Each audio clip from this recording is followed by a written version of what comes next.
હું છું અર્પિતા પટેલ. આપ જોઈ રહ્યા છો પબ્લિક ઇન્ડિયા ન્યૂઝ ગુજરાતી.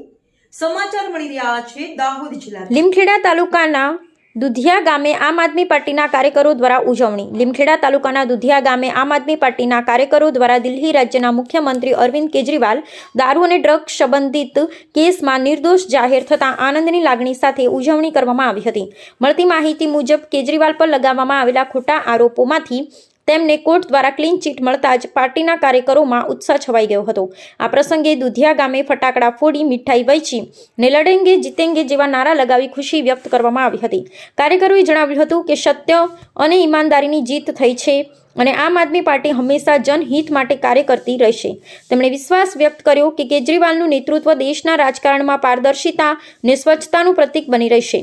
આ ઉજવણી દરમિયાન મોટી સંખ્યામાં પાર્ટીના કાર્યકરો અને સમર્થકો ઉપસ્થિત રહ્યા હતા. સમગ્ર ગામમાં ઉત્સાહપૂર્ણ વાતાવરણ જોવા મળ્યું હતું. સત્યનો અવાજ, જનતાનો વિશ્વાસ. Public India news Jasubhai ગણાવા.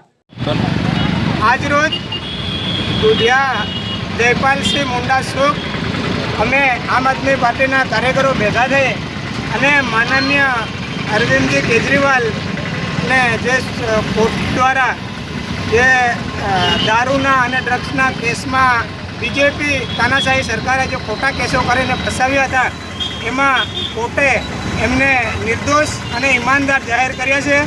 એટલે અમે અહીંયા આમ આદમી પાર્ટીના કાર્યકરો તમામ સાથે મળે અને અરવિંદભાઈ કેજરીવાલને સંબોધ્ય છે અને એવા ઈમાનદાર નેતા અમને મળ્યા છે એમનો અમને આનંદ છે. જય હિન્દ, જય જય ગરવી ગુજરાત. પબ્લિક ઇન્ડિયા ન્યૂઝ ગુજરાતીમાં સમાચાર જોવા માટે ચેનલને લાઇક કરો, શેર કરો, સબસ્ક્રાઇબ કરો અને બેલ આઇકન પ્રેસ કરો જેથી આપને નોટિફિકેશન્સ મળે.